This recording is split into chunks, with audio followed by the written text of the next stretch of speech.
ദൈവനാമത്തിന് മഹത്വം ഉണ്ടാകട്ടെ. ഏവർക്കും ഹെർമിറ്റ്സ് ടോക്സിലേക്ക് സ്വാഗതം. ഇത് ഹെർമിറ്റ്സ് ടോക്സിന്റെ 978 ദിവസം. ഇന്ന് വാങ്ങിപ്പിന് ശേഷം വരുന്ന രണ്ടാമത്തെ ഞായറാഴ്ച. ഇന്നത്തെ വിശുദ്ധ ഏവൻഗേലിയോൻ ഭാഗം ശുദ്ധമുള്ള ലൂക്കോസ് 11 അധ്യായം 9 മുതൽ 20 വരെയുള്ളതായ തിരുവചന ഭാഗങ്ങളാണ്. 2 ഭാഗങ്ങളായിട്ട് ഇന്നത്തെ വിശുദ്ധ ഏവൻഗേലിയോനെ നമുക്ക് തിരിക്കുവാനായിട്ട് സാധിക്കും.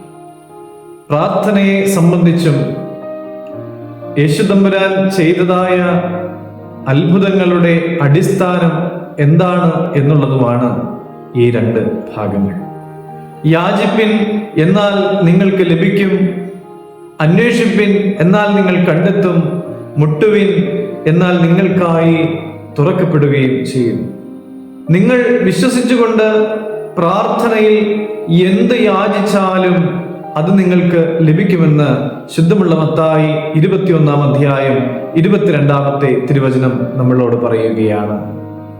എന്നാൽ യാക്കോബ് 4:3 പറയുന്നത് ഇങ്ങനെയാണ്: എന്നാൽ തിന്മയായിട്ടുള്ളത് യാചിക്കുന്നത് മൂലം നിങ്ങൾക്ക് ഒന്നും കിട്ടുകയില്ല.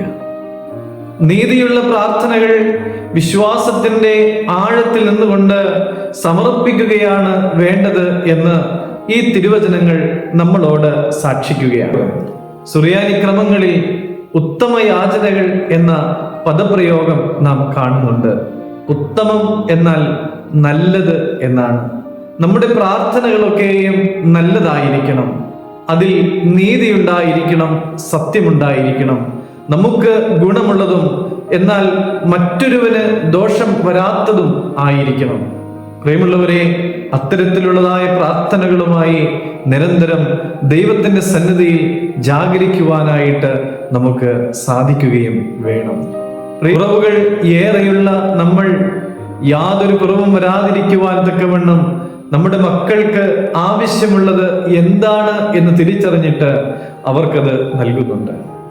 അങ്ങനെയെങ്കിൽ പ്രിയമുള്ളവരെ, നമ്മുടെ ദൈവം എത്ര അധികമായി നമുക്ക് നൽകും. പ്രിയമുള്ളവരെ, ദൈവത്തിന്റെ സന്നിധിയിൽ പ്രാർത്ഥിക്കുന്നതിന് മുമ്പ് നമ്മുടെ പ്രാർത്ഥനാ വിഷയങ്ങൾ പരിശോധിക്കുവാനായിട്ട് നമുക്ക് സാധിക്കണം.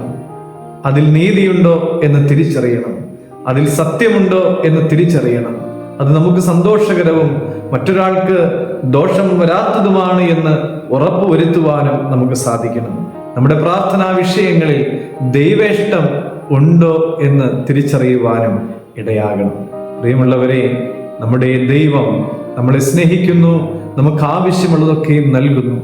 ആ ദൈവത്തിന്റെ സന്നിധിയിൽ കണ്ണുനീരോടുകൂടെ അപേക്ഷിക്കുമ്പോൾ ഉത്തരം ലഭിക്കുമെന്ന് ഉറപ്പോടെ വിശ്വസിച്ചുകൊണ്ട് നമുക്ക് യാചിക്കുവാനായിട്ട് സാധിക്കട്ടെ. അതിന് ദൈവം നമ്മെ കരുതട്ടെ, വഴി നടത്തട്ടെ. ദൈവം അനുഗ്രഹിക്കട്ടെ.